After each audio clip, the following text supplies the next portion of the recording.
Welcome back, Red Spotters, on the Show in the Red Spotlight podcast. I'm your host today, Alexis J. Soto, and I'm joined today by my very good friend and, of course, the creator of all things Red Spotlight, Mr. Kyle Lira, is here. This is going to be episode 277. And there is no set agenda. There is no list of topics.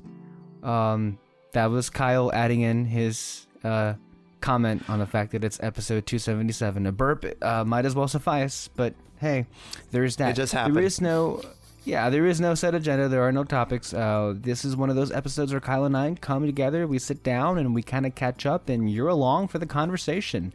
So if you haven't tuned out already. Yeah, which, in most cases, I think it would have been at least 30 seconds ago. On average for the episodes that we usually do. First of all, a lot has changed since we recorded together. Which was when? I don't know. Was it August? Maybe. It's been a while. It's been a hot second. But the thing, might as well bust open the champagne bottle and everything like that, because ding dong, the witch is dead.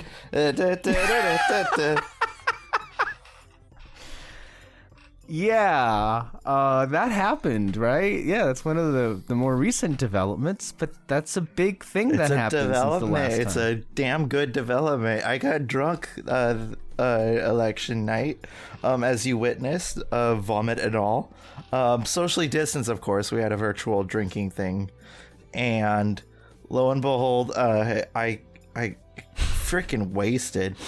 I don't remember the last time I got that wasted, actually, but it's just the anxiety, it just built up, and I was just like, fuck it, why not, and drank away. And but you should be honest, though, the reason why you were drinking wasn't because you were excited, but because things on Tuesday night were quite dire. I was ready for this country to fuck up again, and yeah, I was bracing myself for the numbness and everything, but I woke up and nothing has been called yet by the time I woke up. And so by the time Saturday rolled in, the freaking news networks were just like, okay, let me start. Biden is president. And they freaking hid in the corner and the internet went nuts. Mostly for the good.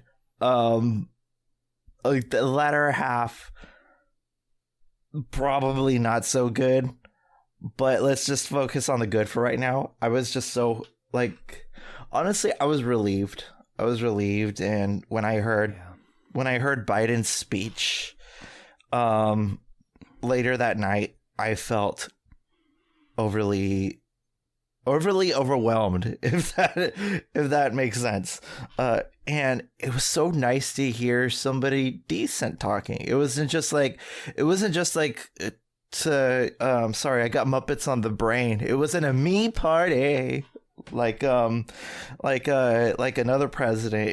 It actually felt nice. He was saying, we the people, we did this. It wasn't I won, I'm the biggest winner of all. It wasn't anything like that. It just felt presidential, and it was nice to feel that for a while. Feel that. It was amazing how quickly the tide turned for SNL that night to completely flip it on its head because of what happened.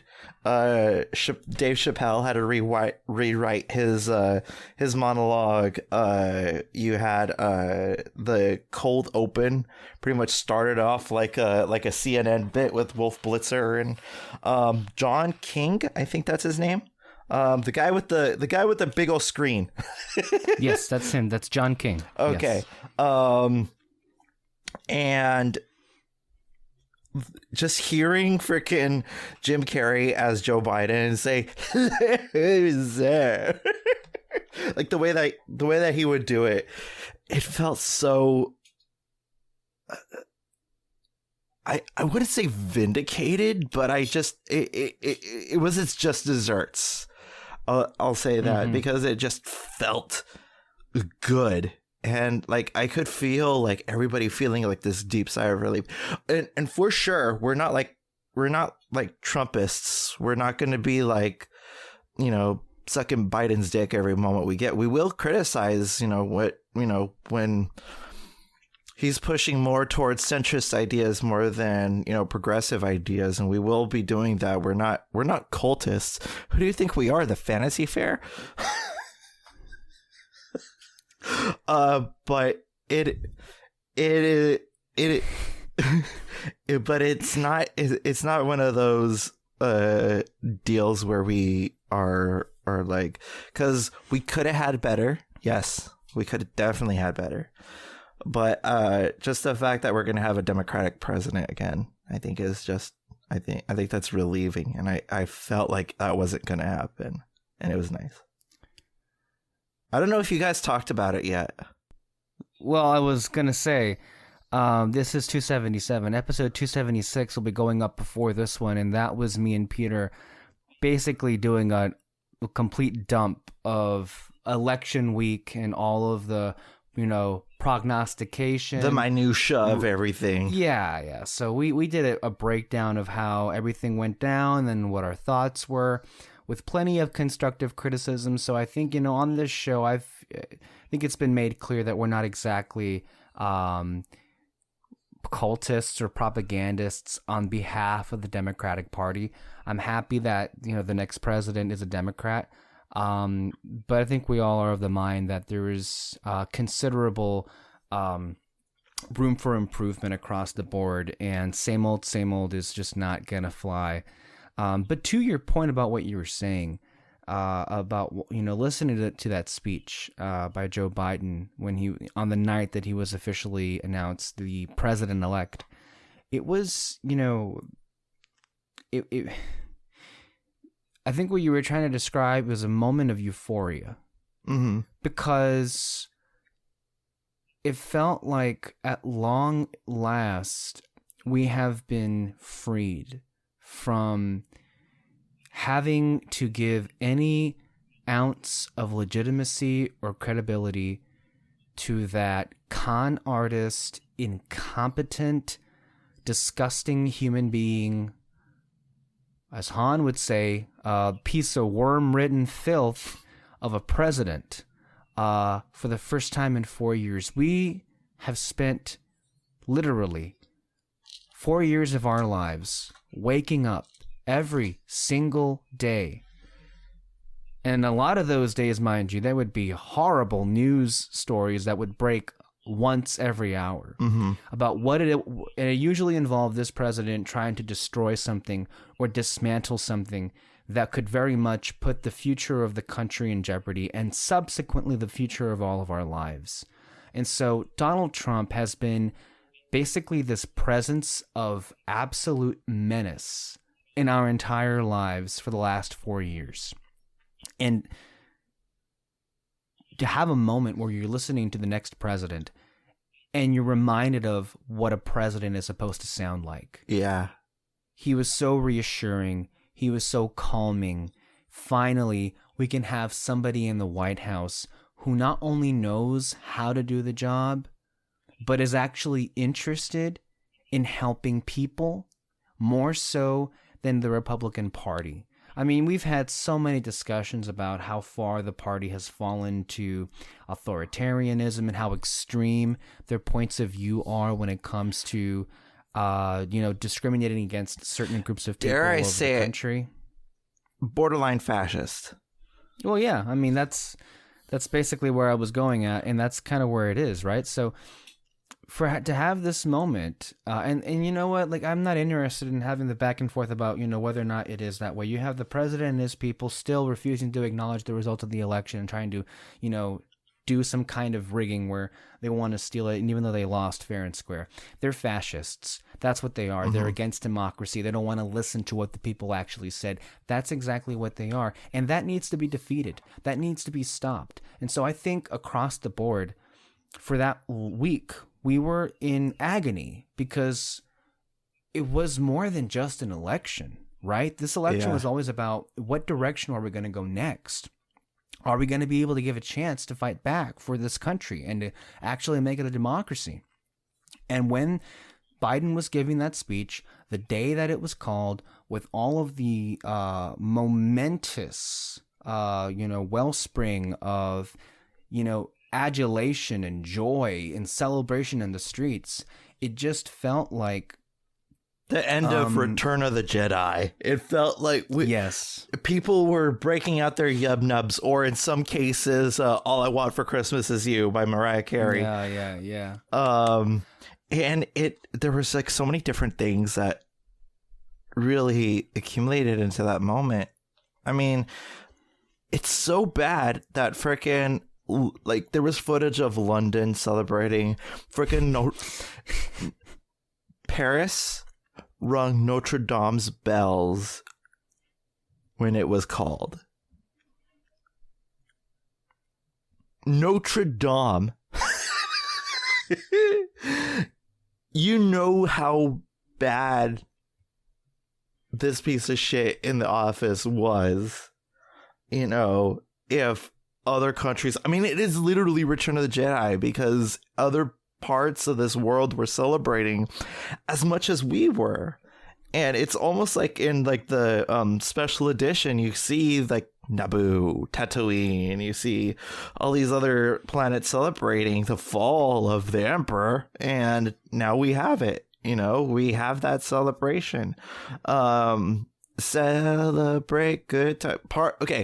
Party in the USA and NSYNC's Bye Bye Bye reached the top 200 chart of the American billboards for the first time in I think like 8 or 9 years. And I think that's fundamentally insane that is like the resurgence of how many people are like playing that and feeling the motion and feeling inspired. I honestly, it's incredible. It is the most incredible thing that we've ever faced, because like we know how this thing works. We know how this thing, returns to its forms. But the thing that I must add to this whole ordeal and shtick is that because let's face it, Biden was not our first choice, but it was something that I think is big and still big. If I think so myself. You can tell that it was more than just a normal election when you had so many people just literally party in the streets in the middle of a pandemic. That just tells you how hated this person was. And from what I understand, Joe Biden currently has 5 million more votes than Donald Trump, which that is a massive spread.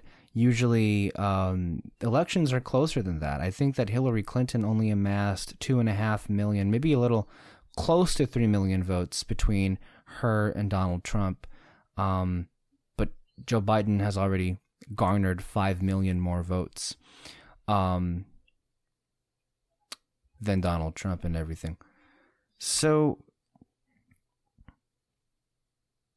it's just a big sigh of relief,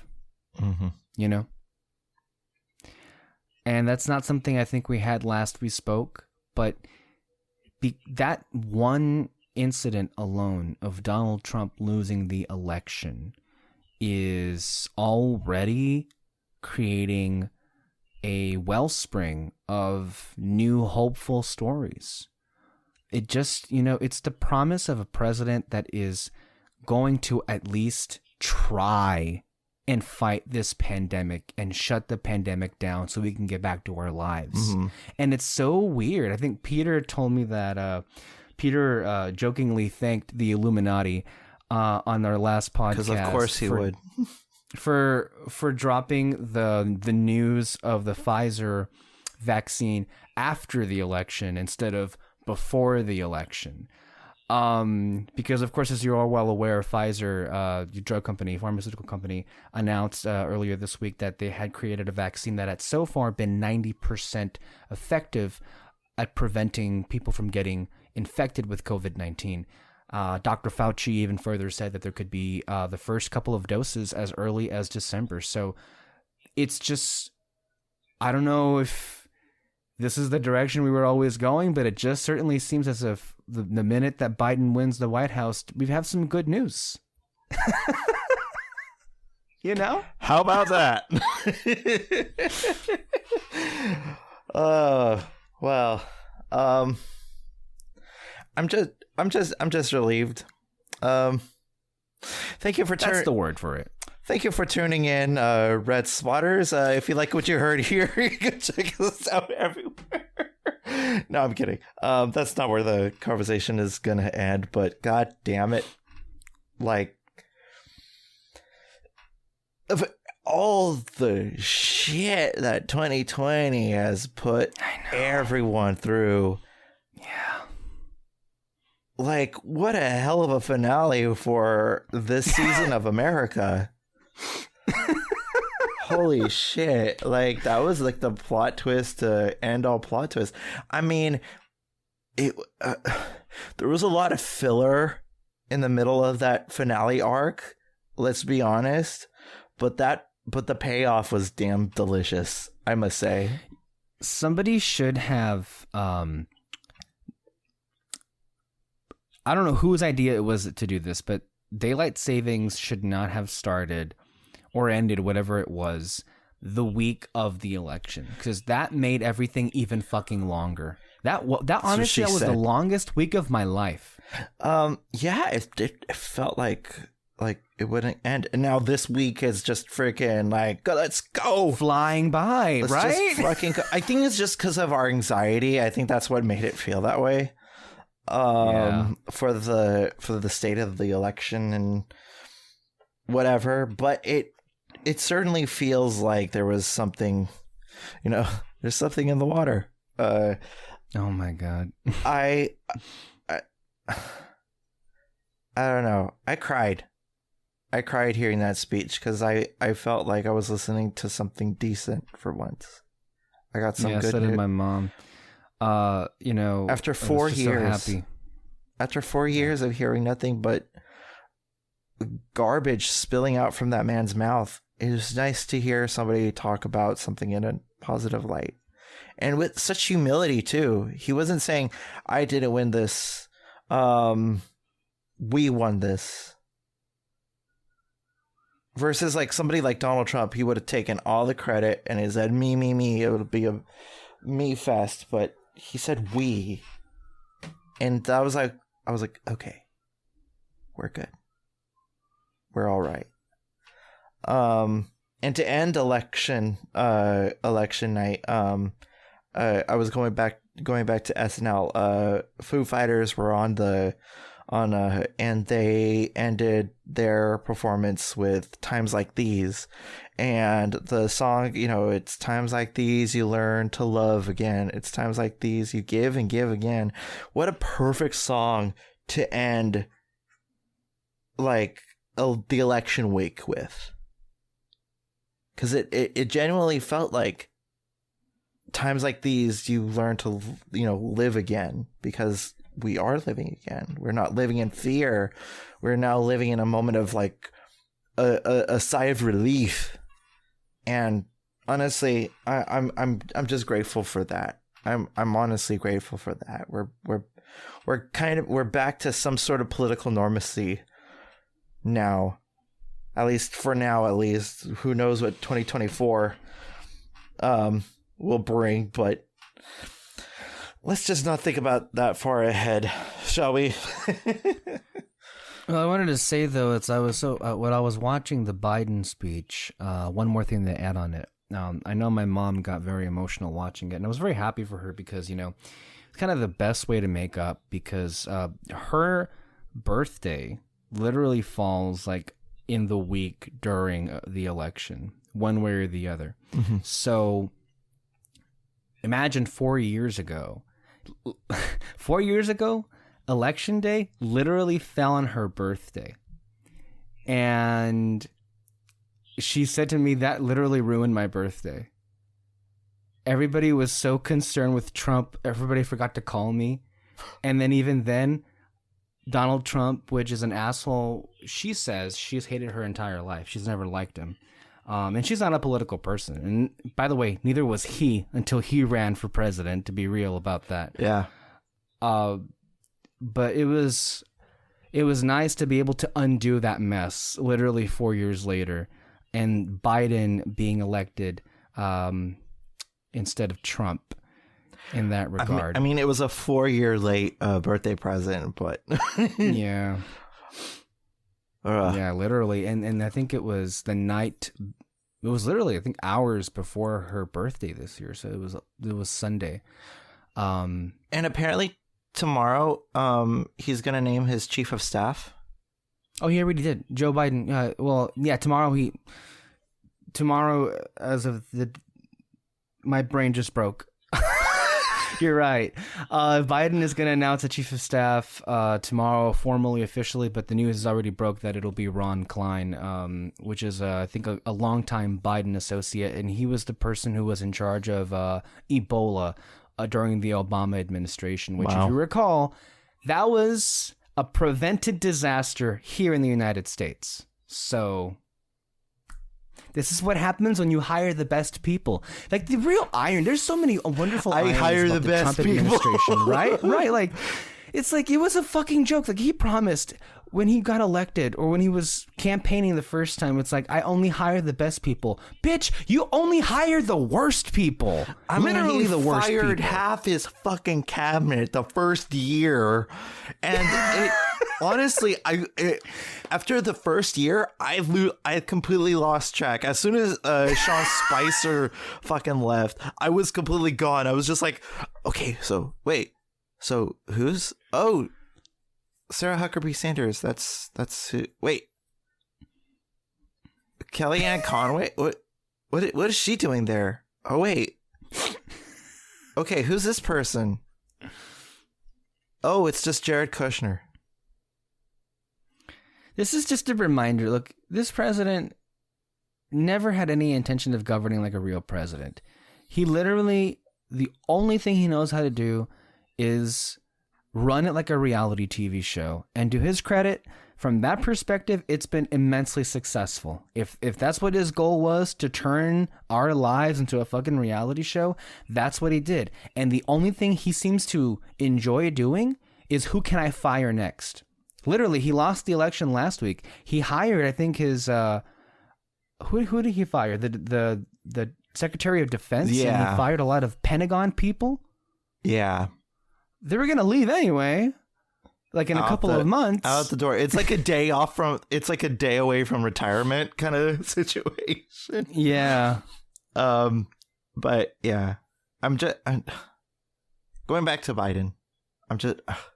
I'm perfect cake topper of this year, and honestly, I felt some of my like depression-esque tendencies slightly. I mean, obviously, I've been an advocate for this. I suffer from severe depression and anxiety, but for the week following the announcement, I felt it raise just a little bit. That's good. I felt it. It's kind of like, I forgot the metaphor. Completely went away, but I'm happy. I'm happy about this. It's just a weight that's been lifted off our shoulders, right? And again, we've been repeating again and again, it's just the promise of hope that life can return to a better state than it is right now. And look, like, this could not have come at a more, I think, dire time.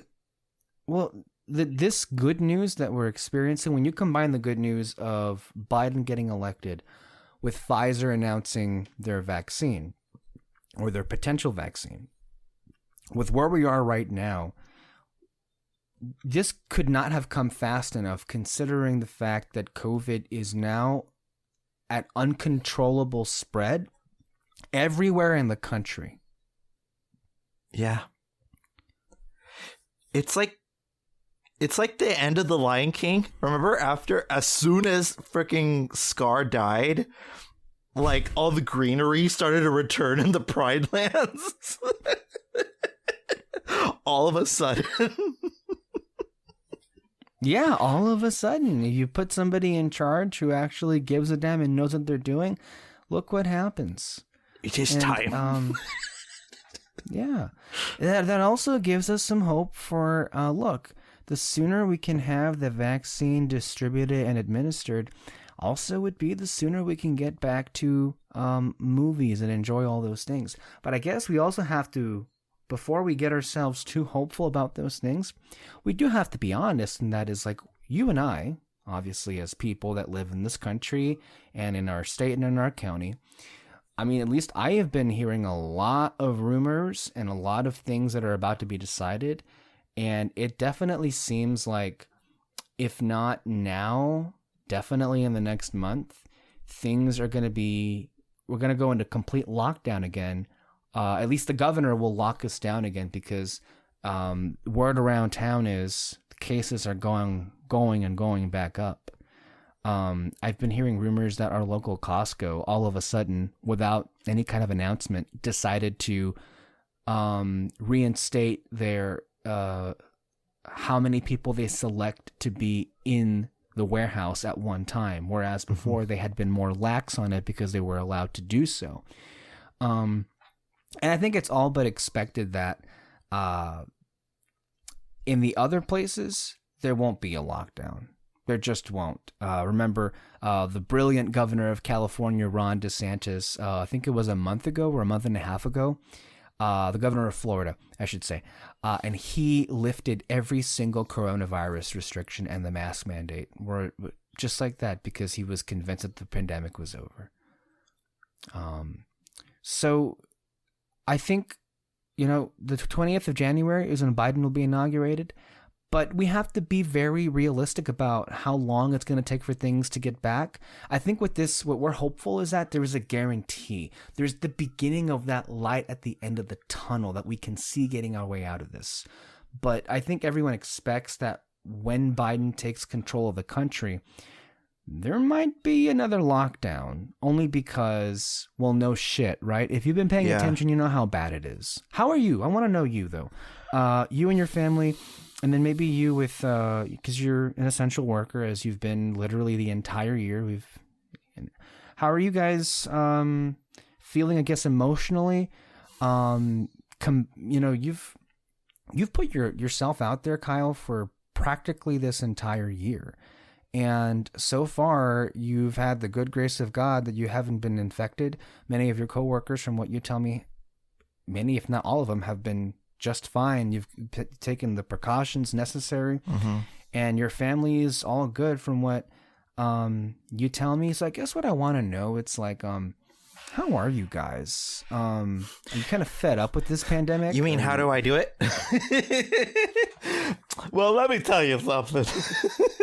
I know how you do it. You just do what the common sense. You just do what's required of you. That's the thing that has people so upset, is that, like, hey, if everyone just wore the mask, it would be fine, and we wouldn't have to be, wondering all these questions. I want to know, is like, how are your family and how are your coworkers doing emotionally with the pandemic still going on? Or have you all just like assimilated to this new world order? A little bit of both. It is both like emotionally taxing on me, because people are fucking bored out of their minds. And they come to our services to help satisfy their boredom quite frequently. So we've been 3 times as busy as normal at my work. That's right, guys. Kyle's working at a strip club. Yep. Yep, that is exactly. Dude, I fucking wish. That'd be amazing. I'd work there. Shit. I mean, I wouldn't be on the polls. I'd probably be a bouncer. Or I'll be a bartender. Maybe. I don't know. We'll see.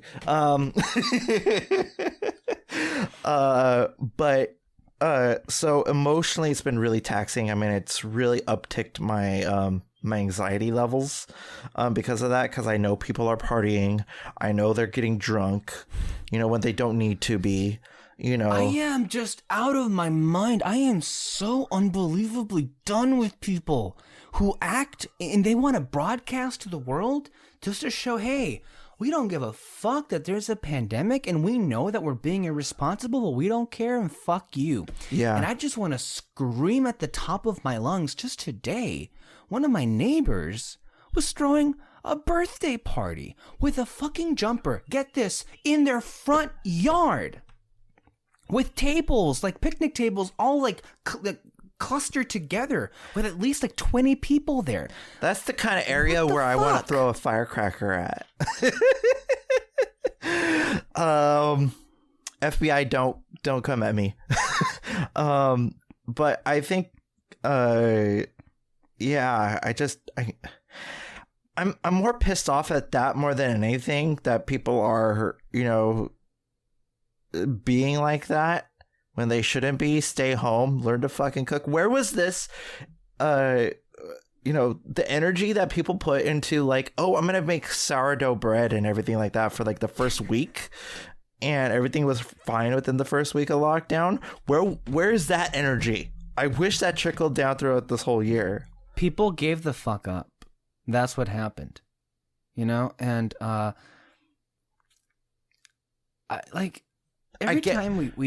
I'm sorry, but I get that they're bored. I get you're fucking bored. Believe me, I'm fucking bored. Believe me, your parties that you planned this year, our plans were fucking ruined too. We were planning to go on Disneyland. They were devastated.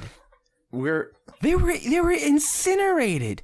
We had so many wonderful plans, and we're the kind of people that we hardly ever make big plans like that. Yeah. We've waited years and years and years, and they were completely upended by this emergency. Yeah. So you're not alone. I get it. But you being fucking stupid and trying to get drunk just because you hate your family or, other different things. And I'm not being, I'm not being dramatic when I say that. They fucking hate their families and need a fucking drink. No, I mean, that's not even hyperbole. All you have to do is a quick Google search to find out that, separation and divorce have gone up during the pandemic. So has anxiety and depression and so many other things. So it's like, yeah, that'll do it to you, right? So that's not like something that you're just making up. That's definitive. But like, it's ridiculous when you're requiring our services 5 times a week. It is ridiculous that you're quadrupling the workload on us, and we are understaffed as it is. Even at max capacity, I think we have 21 employees, 18 to 21 employees, and it's still not enough. And other things like my mom, like it's just been really taxing because she is immunocompromised. My mom is immunocompromised, and I think that's also another thing that I'm like really worried about. It just freaking sucks. My dad, he's okay. He works at trying to make sure water is flowing through the town. So he's socially distant in his vehicle, making, surveying the land and everything. So that's really important, but he's not really around people unless there's like a major project going on. I think my brother Zach, I think he's bored with online schooling. Just because, like, you miss that interaction with people. And the same with. By the way, hold up a minute. Aren't you so fucking glad this pandemic didn't happen while we were in school? Oh my God. I would be ballistic. I would be awful right now. I think I would be flunking every class because I hate online classes as it is. But everyone having to transfer over to online classes and do it every single day, fuck that. How they do it? Honestly, I know I sound selfish saying this, but thank God that shit ain't my problem. Dude, they fucking missed grad night. They're missing the whole year, right? Yeah. I mean, if we're being honest, I don't see schools coming back. At least in our area, they've been just on virtual distance learning. It's confirmed at least to January, but honestly, I don't even know if they'll be back by April or May, and that's the whole year basically. I don't even think that they're going to be back until 2022. That's my firm prediction. We're not going to be back until 2022. At least the states with the sound mind, you pieces of shit. Freaking, I'm not going to get into it. But yeah, I don't see it coming back until then. In the meanwhile, a lot of art is being produced out of this pandemic. Music. A lot of music is being done. A lot of people are releasing, and honestly, like I hear that the freaking music industry, as of the middle of this month, towards the middle of December, they're just going to be shelling out freaking Christmas albums that people have made during quarantine. So we're going to get a shit ton of Christmas material.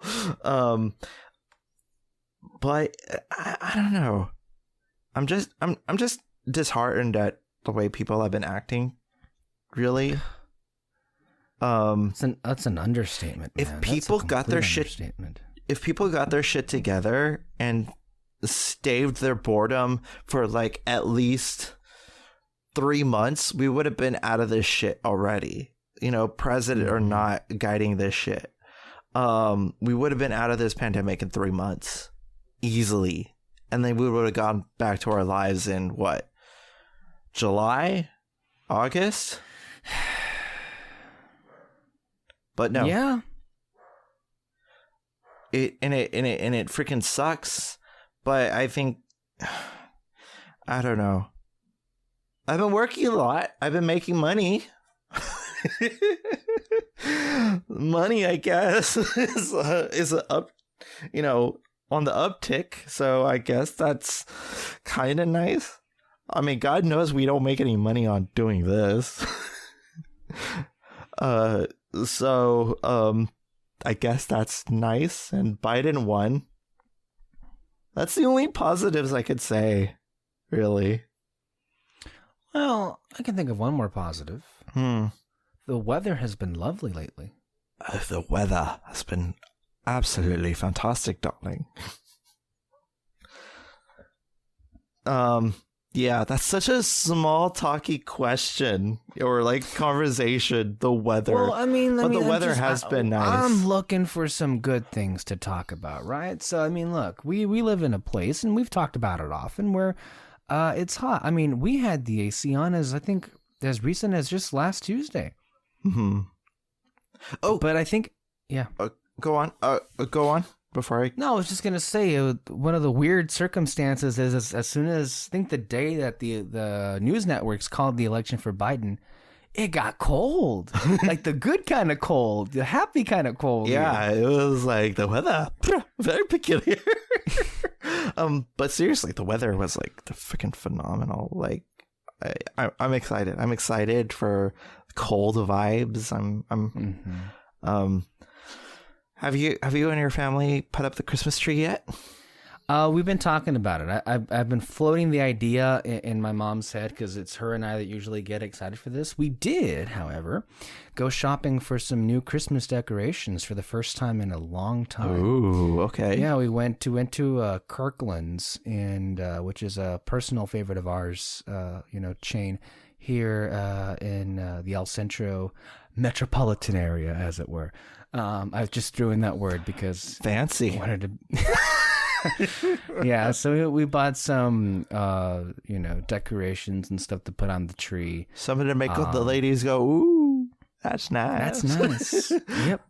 I'm convincing my family. Like I don't give a shit if I do all the, decorating and doing all the hard work and all that shit, because I want Christmas vibes now. When I was heading home from work, actually, I busted out Faith Hill's "Where Are You Christmas." Oh my God. I felt so euphoric. I felt ecstatic. I was just like, where is the laughter? And I was bumping that shit like nobody's business. So I felt real like I'm feeling this Christmas energy. I know Thanksgiving hasn't happened yet, but damn it, I want it. I want it Christmas now. I want it injected into my veins. I want tinsel. I'll snort that shit up. I don't care. But I was talking to my mom, and she was like, maybe the tree. And I was like, progress. I'm making progress. I think that's a little too conservative, because if I'm being honest, I do a lot of late night walking around my neighborhood, because that's one of my activities now, to stave off boredom. But I've noticed a lot of neighbors have already put up their Christmas trees, the ones that put them by the window. And that's what my fucking neighbor did that shit. Really? Yeah, like him and his family have their whole Christmas tree thing up. I think I saw the star up and everything like that. So it's done. It's pretty much done. I think you know what? Look, this has been a pretty depressing year. Mm-hmm. With all due respect to Thanksgiving, it's not going to be the same as it usually is, because it just can't. I know that the CDC, by the way, for those listening, is recommending that you do Thanksgiving outdoors. Most people are not going to do that. No. We're going to have a massive super spreader event. Yeah, it's going to be what it is. So people are just looking forward to the next thing. And the Christmas season, the Christmas anticipation is something that gives people a lot of joy and optimism. And Hope. Pete Warner, Hope, that's right, from the Diz. I watch his podcast every single week, and what did he say? That he's had Christmas decorations on his house since mid-October. Like, he's ready for it. Like, fuck this and fuck this year. So I think that's not just exclusive to him. I think a lot of us are like, you know what? I'm ready for this year to be over. And I don't care if it means a longer Christmas season. In fact, I think I actually prefer it. Let's go ahead and close this year out being happy for a change, right? It's a holly jolly Christmas. What's happier than actually, putting up those decorations and getting ready for this wonderful, wonderful season? And it helps that we actually have some nice cold weather for a change in that area. Yeah, and it's nice. That's why I was like, gotta break out the Christmas music. Where's Michael Bublé? Where's that freaking Christmas album? And, people busting up like, all I want for Christmas is you during the freaking Biden events and all that shit. It was just like the cream of the crop. It's like, that's Merry Christmas. It does kind of suck, because like a tradition of ours in the household is watching the Macy's Thanksgiving Day Parade, all snuggled up with freaking well, that's blankets. Not gonna happen. Yes and no. It is kind of happening virtually. Okay, so what's going to happen at the Macy's Thanksgiving Day Parade, for those who care, like the 2% of you who care? I mean, mainly it's a New York thing, and just like the locals love it. But I love it. I feel like I'm part of the city for the once. But how it's going to work is that there's virtual performances, as it were. They'll still So be like how the award shows have been doing it. kind of, yeah. There's still going to be the balloons, but instead of I mean, we have to have balloons. How can we not? You're fucking. It's like fucking Jack Nicholson as the Joker. Yeah. Where's my balloons? Yeah. But there was instead of being towed by people, it's going to be towed by trucks. Instead, and they're just going to focus on the balloons because let's face it, they want to see the balloons anyway. Yeah. So the balloons are going to happen, and you're going to be in a truck. So it's going to be socially distant in that regard. So I'm glad they're doing that thing. I believe at the end they're still going to have the Santa diorama. And he's just going to be the only one there other than like the handlers. At the end, just like to keep up tradition like that. But the performances are still going to be there. No bands. There's not going to be any of the marching bands. But it's just going to be a slew of performers. My girl Tori Kelly is going to be a performer, so I can't wait. And yeah, that's pretty much going to be the Macy's Thanksgiving. I feel like it's going to be relatively shorter. I imagine it has to be. But Christmas, I feel, is going to be the same because usually Christmas, other than your average Christmas party, which is inevitable, that's going to happen, and there's going to be an uptick like there is going to be on Thanksgiving. How do you think, though, about shopping? Do you think that's going to change, or is that going to change the way you shop?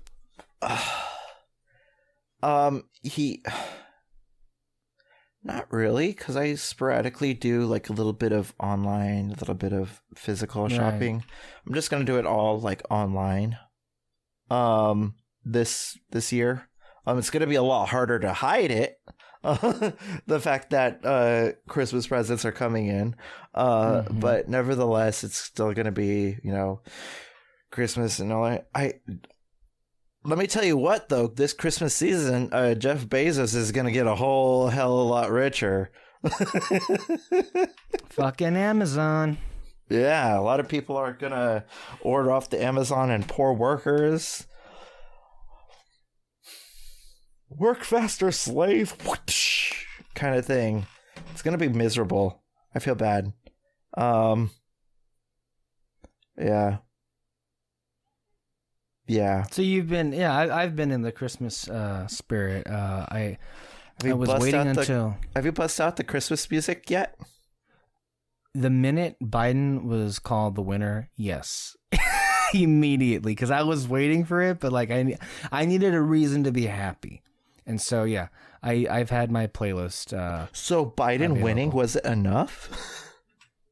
No, I mean like I needed the catalyst, That's what I meant. Like, and then of course I couldn't really enjoy it with like, because all of us were in suspense and anxious, just waiting and waiting and waiting for days for states to slowly count votes. It's as if they were the DMV or something, and literally that's what it felt like.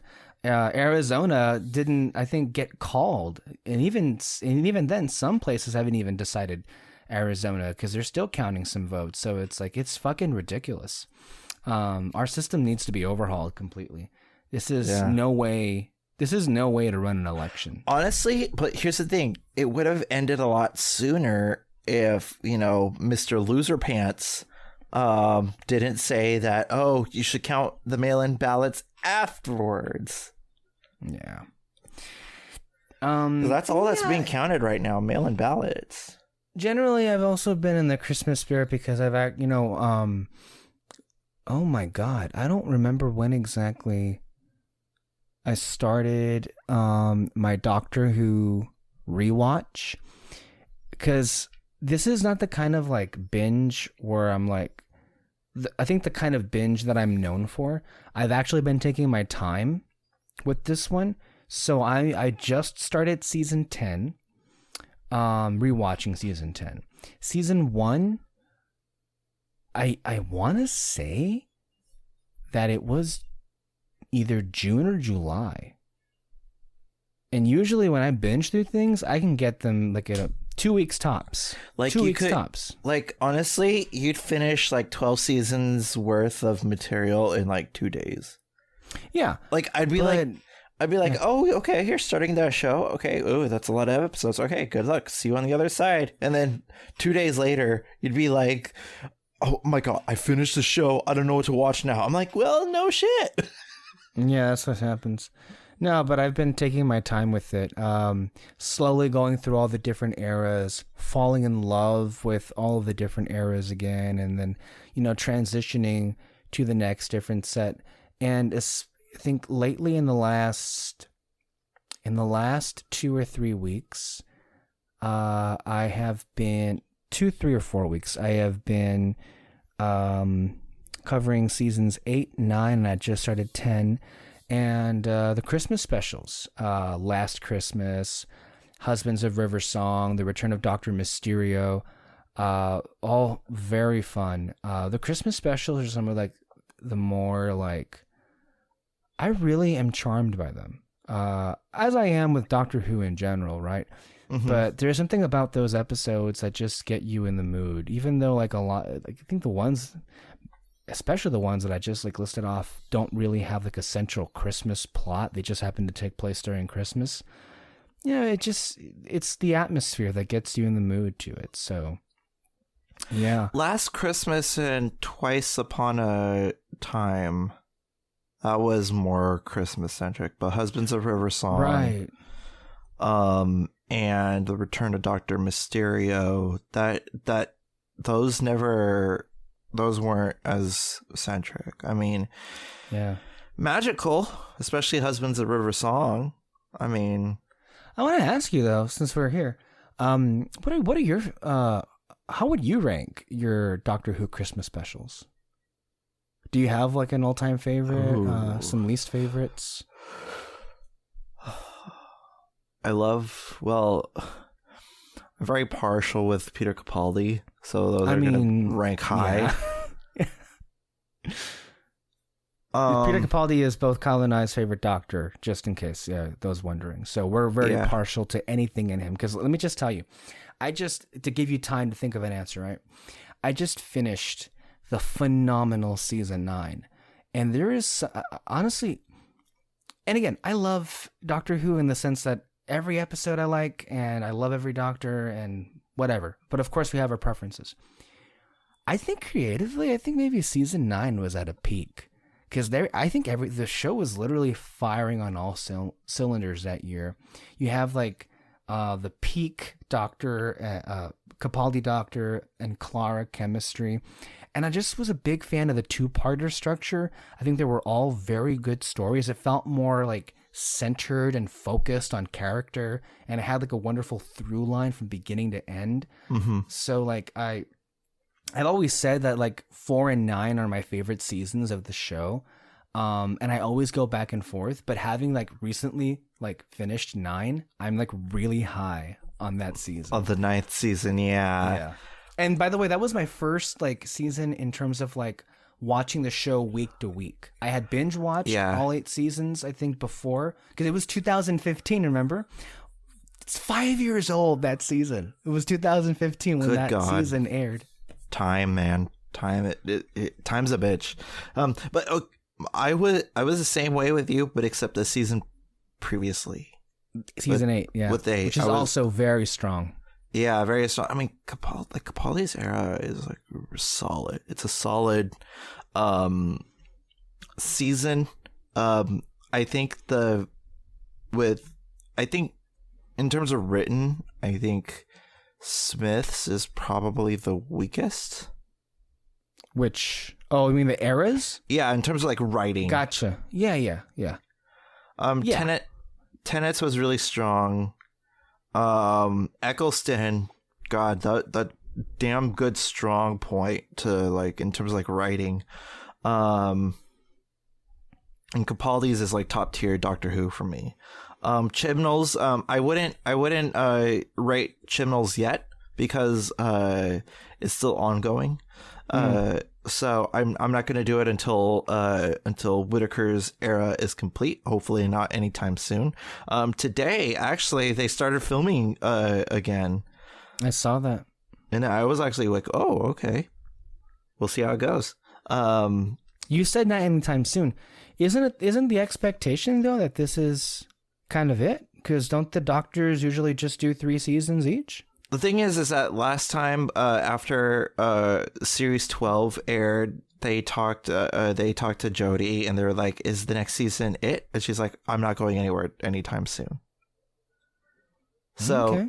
So 13, she's going to be for sure on throughout the whole thing, and possibly 14 as well. We don't know where she's going to be in 15, but there we go. Especially after that explosive finale. I don't know if you've seen it yet. Yeah, I've seen it. Explosive and very controversial finale. Yeah. If there ever was one. I am very much looking forward to whatever the hell they have planned to tie that up. Yeah. Because I haven't the faintest idea, if I'm being honest with you. Me neither. Also, we're going to get a special at the end of the year. Hopefully, yeah. Oh, yeah, we are. Yeah. The revolution of the Resolution Daleks, of the Daleks. Isn't that was last time? Wasn't it resolution? I thought it was revolution of the Daleks. Whichever one it was, it'll involve the Daleks again. Yeah. Keeping that Terry Nation contract alive, I see. Because like Terry Nation's like he died. He was the previous showrunner of Doctor Who. But like some sort of contractual like confusion. His estate owns the rights to the Daleks. And not the BBC. And so in order to keep that the contract satisfied, the Daleks must be used at least once. Any shape or form. And one season of Doctor Who. So it's kind of weird. It's like having Darth Vader be owned by Steven Spielberg, and like in order to keep that contract of like using Darth Vader imagery, Darth Vader has to show up once in a movie, a Star Wars movie. It's fucking weird. But yeah, okay. So we have the Husbands of River song, and I think that's my favorite Christmas special.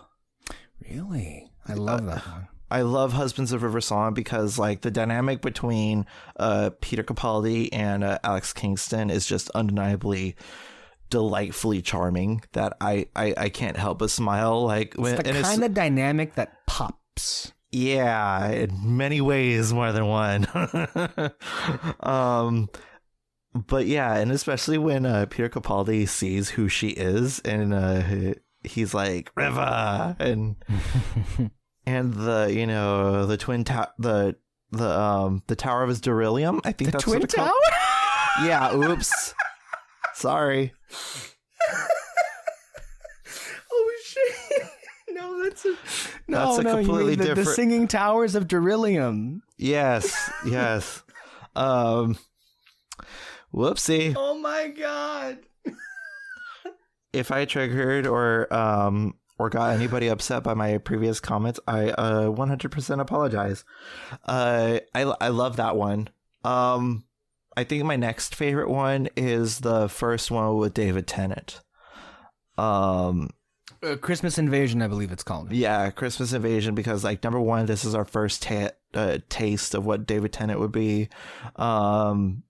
Also, it is downright funny when he's like going into his whole monologue and he's saying, there's more to see than can ever be seen, more to do than can. Wait a minute, that's the Lion King. And it's just like his little bursts like that, and it's like, where is the something something? I don't know. And he's like, that's all I needed, a little bit of tea. He's like, be honest, how do I look? And just like his flavor and his like introduction, like damn, like start off with a bang. That was that's the definition of a banger right there. Like, I mean, you really, because a lot of the episode, I think he was unconscious, and you're just waiting for the big moment to to arrive. And now, I mean, he unbelievably crushed it. He was, I think, because obviously Eccleston was my first Doctor as well as you, I believe, and then so this was the first regeneration cycle, and it's so important to sell that transition, and Tennant overwhelmingly delivered. He like home run right off the bat. My second one is probably Last Christmas. Oh, it's good. Good. And oh my god, the Hufaldi shipper in me. That was my meat and potatoes. After that, I was like, ooh, okay. The whole like every Christmas is last Christmas, and that whole bit at the end, gave him a kiss on the cheek, and I was just like, I'm like, yes, okay. But like face huggers, like Doctor Who's never done that before. Let's go, let's do that. The freaking Inception-esque plot, I think, was really nice, and also Nick Frost as Santa Claus is awesome. Go sue me. The next one I think is probably the Next Doctor. Really? Yeah, with the governor himself. With David Morrissey. I think that is a good one, a really good solid one. Cybermen. Brilliant. I think David Morrissey could have been a good Doctor if that was a real thing. And I was like, okay, all right. Had he have gone the Doctor Who route, he probably wouldn't have screwed over Rick and the gang. It would have been some other actor. Yeah. My next one, probably just have how like sad and kind of whimsical, and it kind of it represents the next one I would have to say is like Time of the Doctor. Yeah. You know what? No. Switch the Next Doctor and Time of the Doctor around. Okay. Because Time of the Doctor, let me be honest, kidneys. That's it? It introduced Peter Capaldi. Okay. Oh my. Okay, but here's the thing though, like that it was a perfect wrap up of like Will Smith's arc. Matt Smith's arc. Sorry. It perfectly wrapped up Matt Smith's arc and everything, and it was just like a greatest hits. It had Weeping Angels, it had Daleks, that's Cybermen, it had all of those going for it. My next one is probably the Snowman, and then the Next Doctor. The Snowman, which was the one that introduced Clara? Yeah. Well, not introduced, but then it featured it was the first special with Clara, right? Yeah. Yeah. And that was like whimsical. It had the Paternoster gang. I wish they brought them back. I saw a post lately that they've been brought back a lot on Big Finish. Yeah, but like on like the actual series itself, I wish they would do that. What else? There's The End of Time, which is the Tennant's final one. That was a Christmas special? Yeah, it was a Christmas special. Yeah, it was a Christmas. It took, yeah. I thought that was just like a big old special finale. There thing. is Voyage of the Damned. What? There's also, right, and then in accordance with that, Runaway Bride, which was the first introduction to Donna Noble. What the hell is this place? I think that's also the award. I don't remember what the title of it was. Wardrobe. The wardrobe one. That's a sad one. And Just there's the one with Michael Gambon. Yeah, where they did a Christmas Carol. Uh-huh. Where they did kind of Christmas Carol-esque, and it was revealed that that Marilyn Monroe and the Doctor are married. And a couple others, yeah. Yeah. What else? I think that's pretty much it. Did you already factor in Twice Upon a Christmas? Twice Upon a Time, I'm sorry. Twice Upon a Time. Ooh. You see, I love them all individually for their individual parts. That it's kind of hard to rank them. I mean, seasons, I could definitely like rank them. Like 8 probably is my number 1 favorite. 9, 4, 2, 10. No, 2, 4, 10. 5, 7,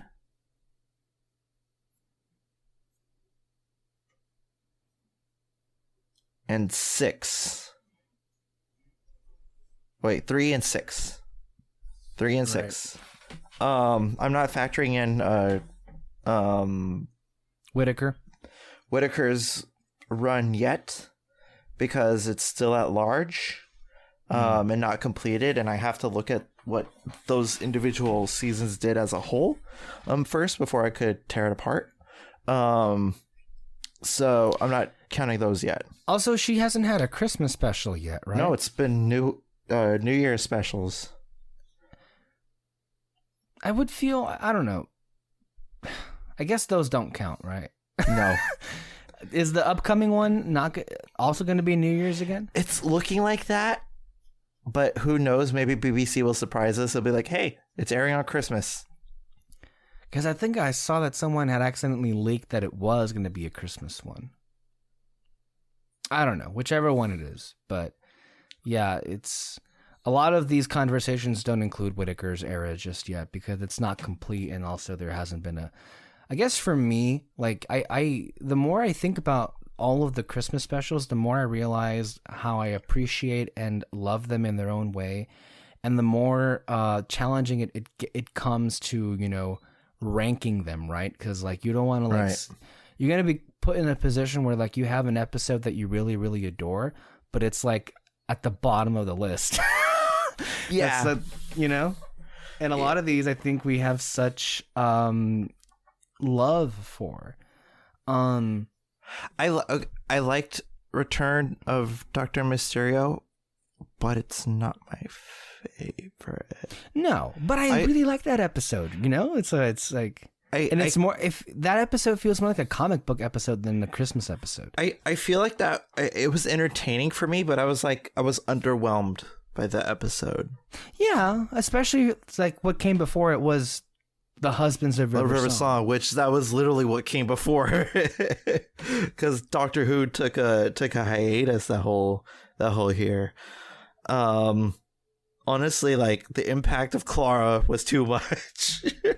Yeah.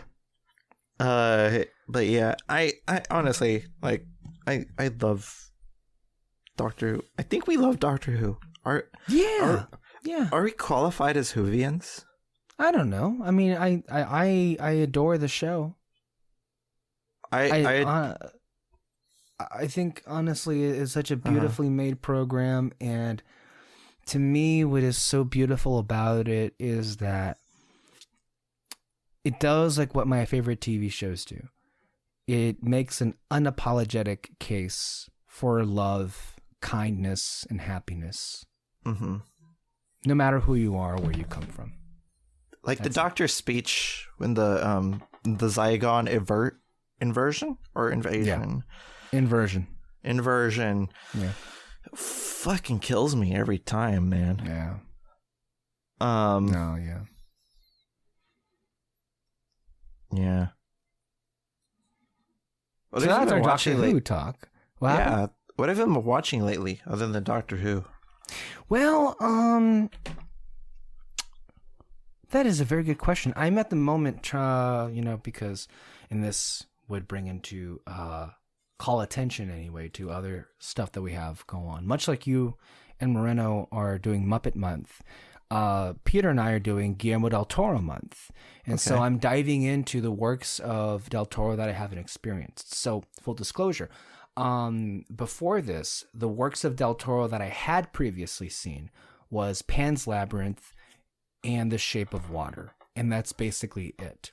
So for this month, we're doing all 10 films that del Toro has directed.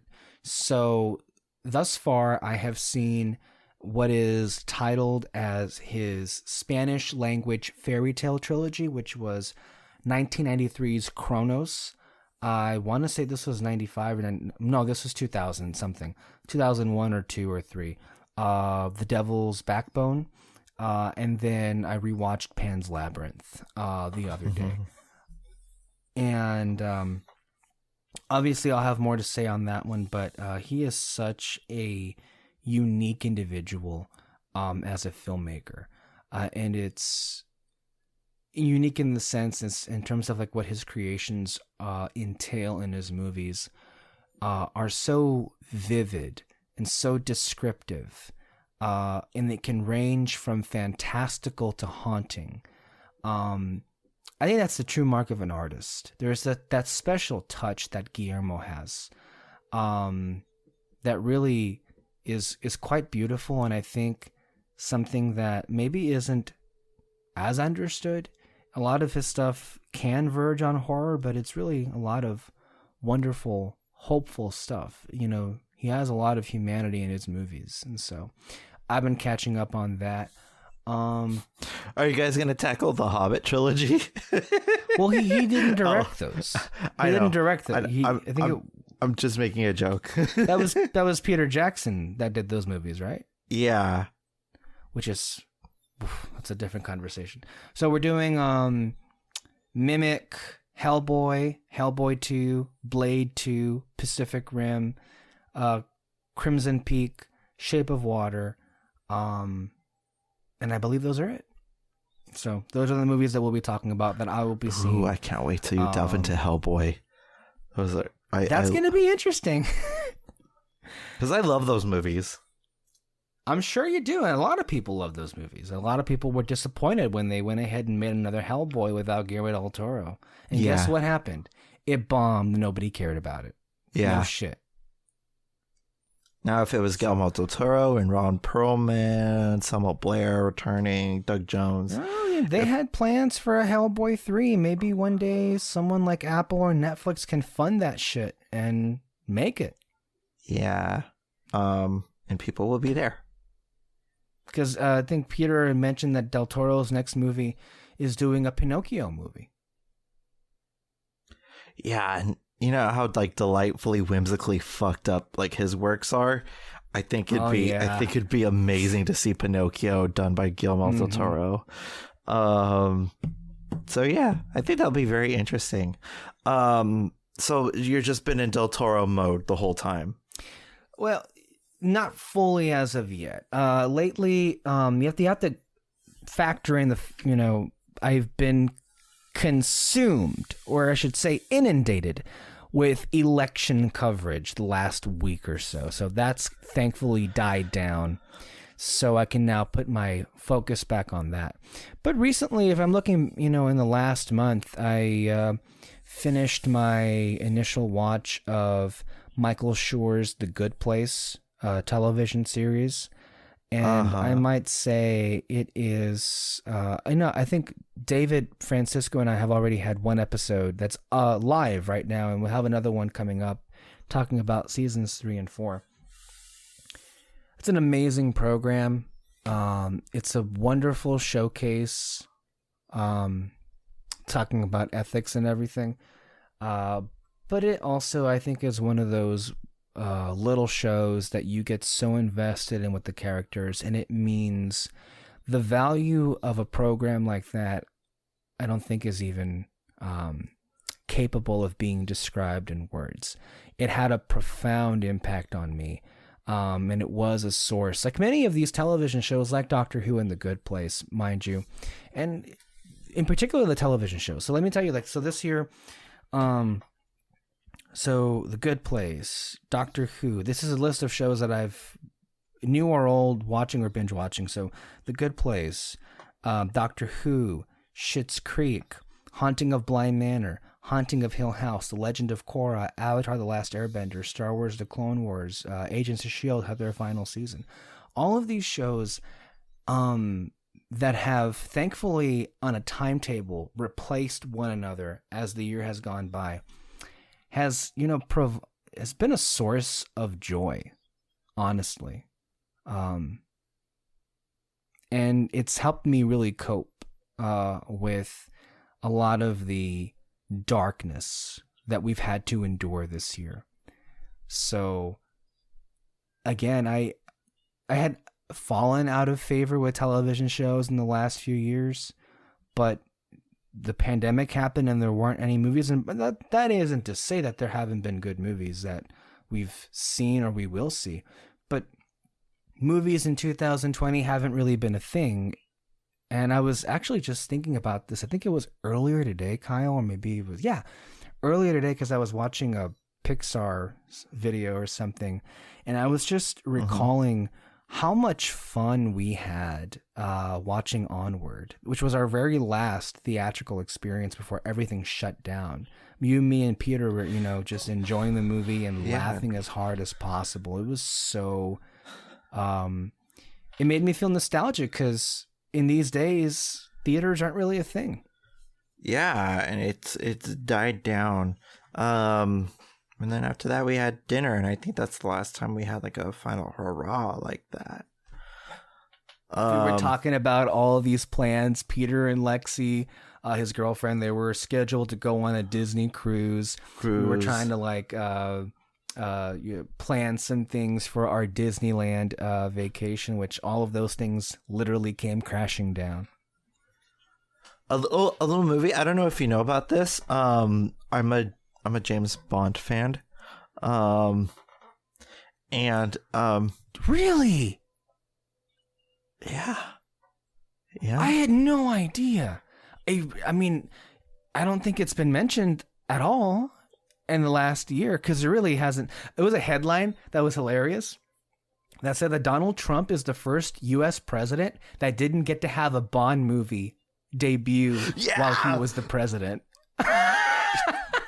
If that was the only if that's the only positive of No Time to Die coming out this year, I'm absolutely like, okay, that was worth it. But other than that, I would have seen No Time to Die. We've got so many movies this year. I was talking to my brothers, because me and my brothers are Ghostbusters fans. We would have gotten Ghostbusters Afterlife this year, which we were looking forward to. Different little things here and there would have happened, but just didn't happen because of the pandemic. And unfortunate, but it's just the way it has to be. And I can't wait to do that Disney trip when it comes around to it. I've been itching to go back, like more than ever right now. And I made the fatal mistake of putting on my Disney Jams playlist. That has like every single Disney song under the sun, in pretty much, from all the major releases and what have you. And I was like,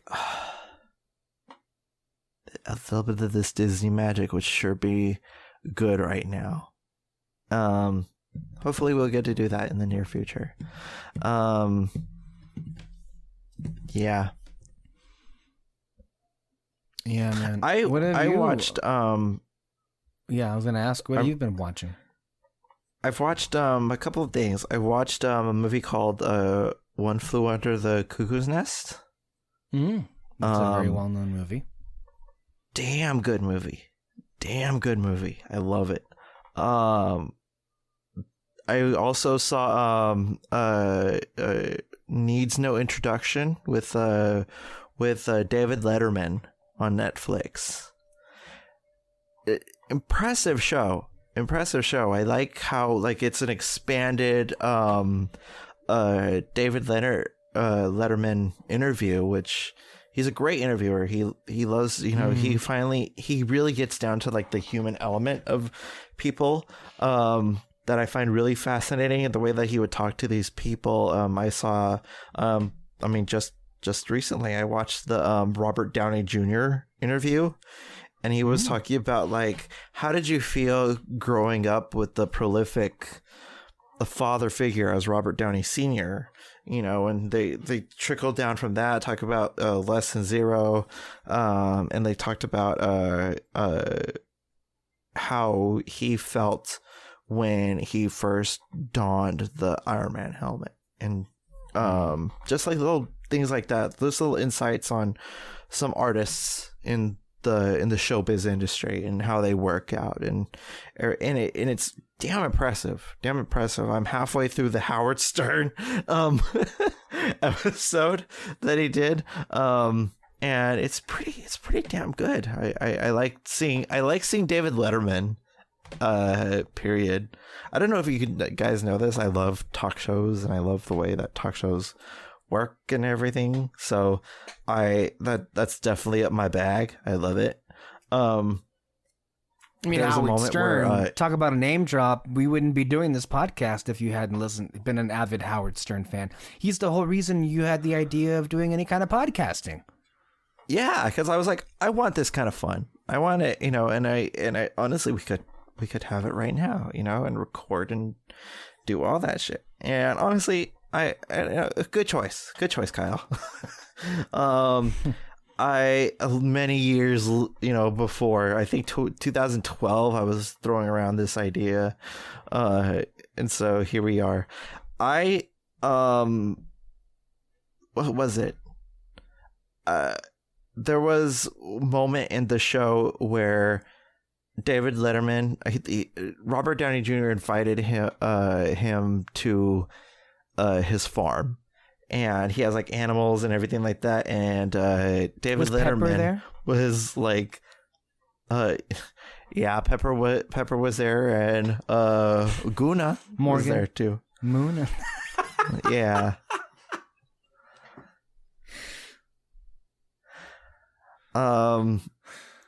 He was picking up pig shit, and he was just like, I wouldn't suppose that you've done this before, Robert. And then Robert's like, hell no. And he's like, do you invite Conan O'Brien to do something like this? It's just Dave being Dave. It's funny. But yeah, it's good. I haven't been doing much watching. I mean, I've been rewatching different things. I watched Tower of Terror for the first time, for the Fantasy Fair podcast. I'm also reacquainting myself with the Muppets, with the Muppet movies and everything, like taking notes.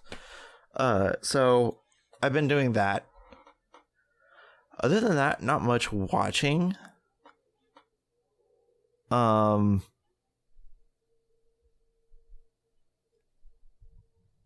been listening to music. As it were. The Foo Fighters, they dropped a new single, and they announced that that they're releasing an album in February, so I'm stoked about that.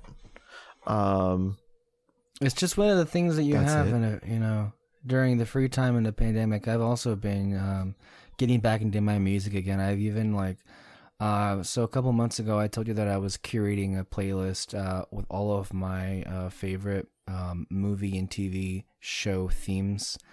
And then lately, I think I'm about to transition into updating my Christmas playlist. But for the last few weeks, I have been doing a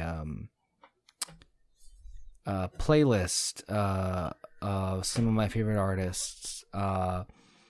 Like if you were basically, and the playlist, it's called, if you were making a set list for a particular concert that we're going to perform, like a dream set list of sorts. Mm-hmm. One after the other. So that's been, pretty cathartic. I used to do that in high school. I'd be like, ooh, if I were to see like Metallica and I got to curate, what would I want them to play? What's my dream playlist or set list, as it were? And when I went to go see them, they actually got it almost spot on. The playlist, so that was kind of cool. So yeah, I have a question for you. Since you've been tackling with all that, did you indeed find out if it snows in California?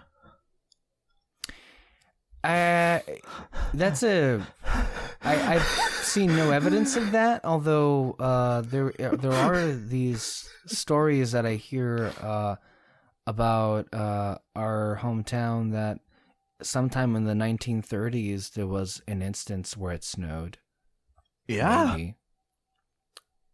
Those are the stories I've heard, but of course we weren't around when that happened. And you were mentioning, of course, an Ariana Grande Christmas song, Snow in California, which somehow makes you laugh because it's just so absurd. Because it's like where we live in a fucking desert, and the majority of at least the southernmost part of California is a fucking desert.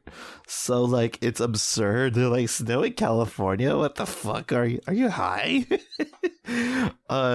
So I've been. It's just funny, that whole concept, snow in California. I was just like, okay, all right, Ariana, whatever you say. Where are you? Because we're talking about things that we've seen or listened to. Have you been keeping up with Mandalorian? Yes, I have. I saw that. I saw the first 2 episodes that have been released so far. The first episode, I fucking dig. I dig the living shit out of that episode. Holy shit. When that aspect ratio changed and the fucking dragon, I was like, what is this? Am I watching Dune or am I watching Star Wars?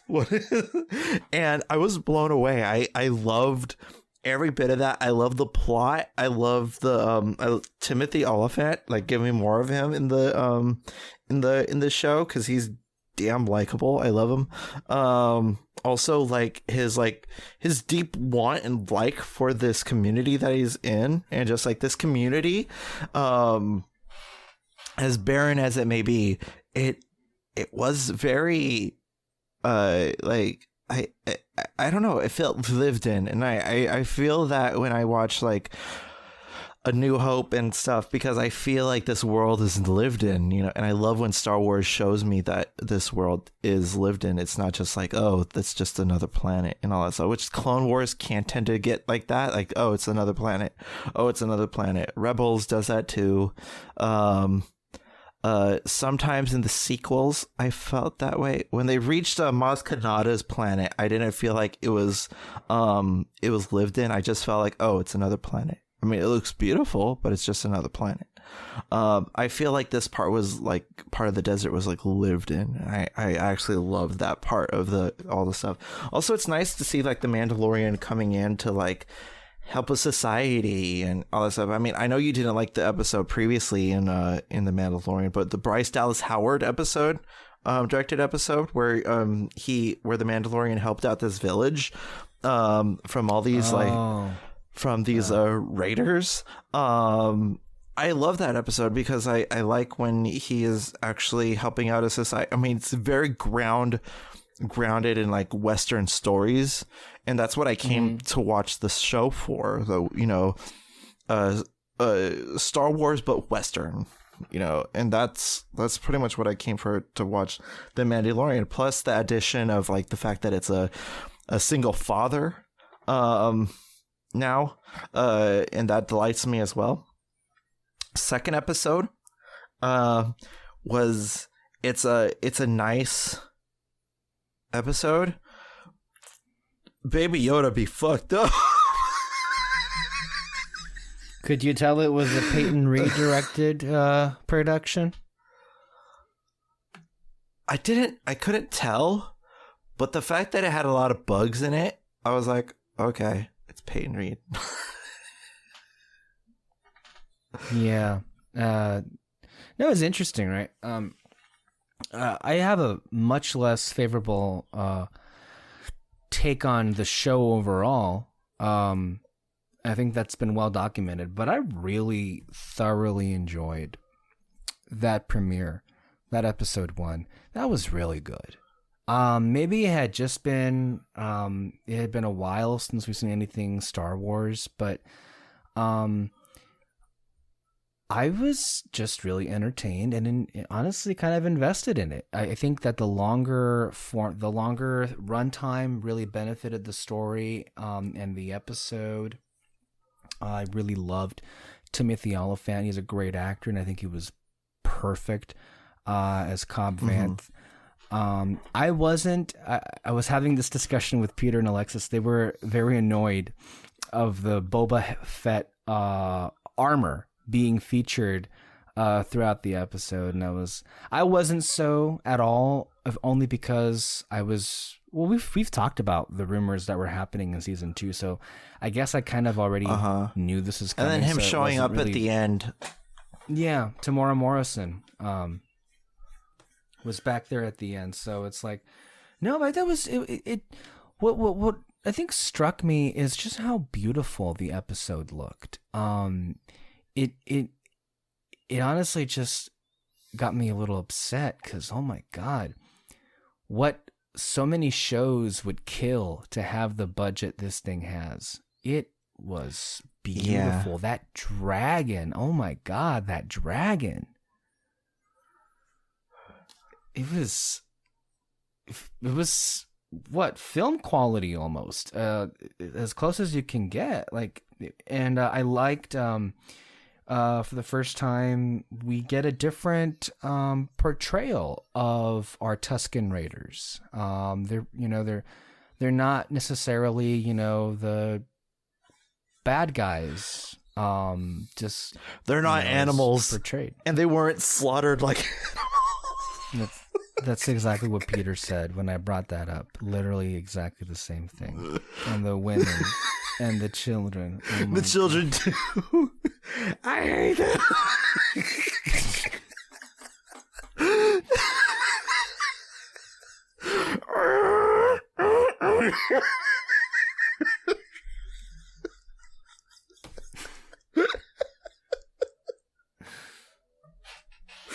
Oh my God.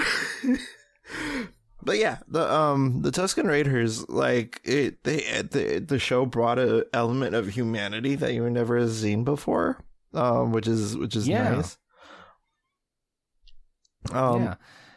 There are other parts of Tatooine other than Mos Eisley.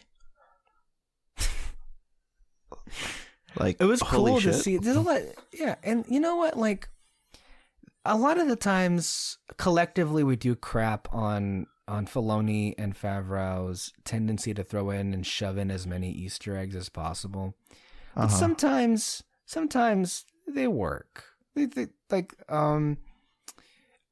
I was laughing my ass off when I think it was Mando was parking his ship with that woman from last season.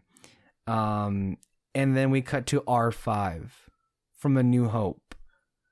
The fucking droid that like broke down, that almost got sold off to Lars in A New Hope. And I was like, what the fuck? It was cheesy or whatever, but I thought it was like, that's hilarious. Like that's where that, bucket of bolts ended up going. But Star Wars is supposed to be cheesy. That's what it is. A lot of people forget that. And I don't mind it. And I never use cheesy in a negative context. In fact, I love it. I welcome it. Part of why I love Doctor Who is because it's not afraid to go into cheesy and campy territory. Yeah. And wears it as a pride of armor, honestly. Yeah, it knows what it is. Yeah. And when The Mandalorian does dive into stuff, I'm like, that's the Star Wars I know. Yeah, that was fun. That was easily my favorite episode of The Mandalorian so far. I thoroughly enjoyed it. I would watch it again. It was really good. I haven't seen episode 2 yet. I hear there's a lot of spiders in it. We're going through arachnids in the UK situation all over again. Although this was, I hear it was the spiders that we saw from Rebels. Probably. Also, a lot of egg eating in this episode as well. Yeah, the internet is seemingly having a meltdown because over it. Because Baby Yoda ate freaking the eggs of an endangered species. Anyway. I don't know if it was because this episode aired or was dropped the week of the election, but I didn't notice many people talking about it. About the Mandalorian? The episode 2. In the initial maybe day that it, because of the election and everything. I don't know, maybe. I mean, yeah. I don't know. You don't know.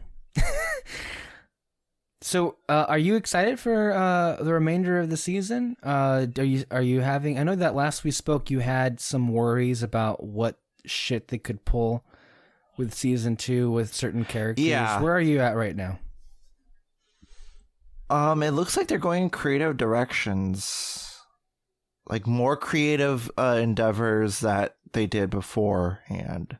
Which I really appreciate. It looks infinitely a lot better because we're not just in that town for the majority of the time, and then one episode Tatooine. It looks like we're going places. And honestly, I'm all for that. I'm all for Star Wars and The Mandalorian going in that direction that honestly, that I was like, okay, yes, there's gonna be Bo-Katan, yeah, there's gonna be Boba Fett, Ahsoka Tano, whatever the fuck. But honestly, that's just an afterthought at this point so far. And honestly, if the overall story is really good and rooted as much as it has been, season 2 might be the best yet. It could very still much be like what we feared before when we were only 2 episodes in, but so far so good. Good. Hopefully people will enjoy it, and I'm sure we'll have a season review once it's reached its conclusion. Yeah, we'll have one on the Fantasy Fair. I'm pretty sure you and Peter will do your thing, as it were. Yeah. I'm all out of conversation. How about you? Got anything else? I don't know what else we can say. You really, I mean, if we're talking about what's been going on, I mean, that's pretty much it. I can't say anymore about any of the shows that I've been watching, or the movies anyway. So, yeah, I guess that's where we're gonna close off. Unless you have anything else you want to bring up. Muppet Month. Yeah, on Fantasy Fair. That's it.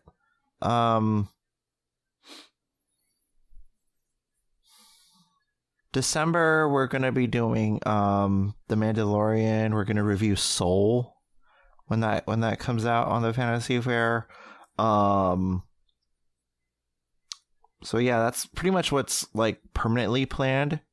There'll be sporadic episodes scattered throughout here and there, but other than that, that's pretty much it. Well, yeah, and then of course, if you're listening on Red Spotlight, we're obviously doing, as we've been talking about, Guillermo del Toro month. The first episode that Peter and I will be doing would be with Kronos, Devil's Backbone, and Pan's Labyrinth. And we also have The Good Place recap for the remainder of November. And then for December, we haven't settled on a theme, but I very much anticipate we're going to be trying to watch as many awards, festival movies that'll be dropping on Netflix and other places. I can't wait till you review Sonic the Hedgehog. Yeah, for your consideration. Sonic the Hedgehog, yay. And then hopefully we'll have some fun stuff scheduled for the end of the year. I asked Alexis, because I think what I want to do to close out the year, I know for sure what I have in mind is I'd like to have one last podcast with the main group, all of us together, celebrating the end of this fucking year, having like an in memoriam, and then also for fun, I'd love to, for you, me, and Moreno especially, because we're the ones that are so passionate about it, and this would be dropping New Year's Eve, what I plan to anyway, and I hope we can do this, an audio commentary on Casablanca, one of our favorite movies of all time. Alexis, I think this is the beginning of a wonderful podcast.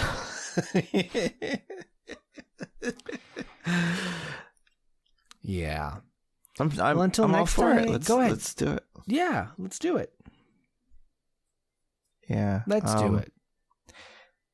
Yeah. So did you like what you heard here? And if you did, you can check us out everywhere you listen to podcasts, whether it be Apple Podcasts, whether it be Spotify, whether it be TuneIn, Stitcher, you name it. We are on currently. Our home is castbox.fm, and you can also find us at the same platforms or everything with the Red Spotlight Entertainment Network. That is including, but not limited to, the Fantasy Fair, To the Table, and of Correspondent Beyond. We only got 5 episodes up of that shit. I don't know when we're going to bring that up. Probably when it is confirmed that indeed No Time to Die is coming out in April. So fingers crossed. Hopefully we'll get that back up as soon as we got confirmation that it's not gonna move anywhere. Without further ado, I'm Kyle Lira. With me is Alexis Soto, and as always, stay under the spotlight. Bye.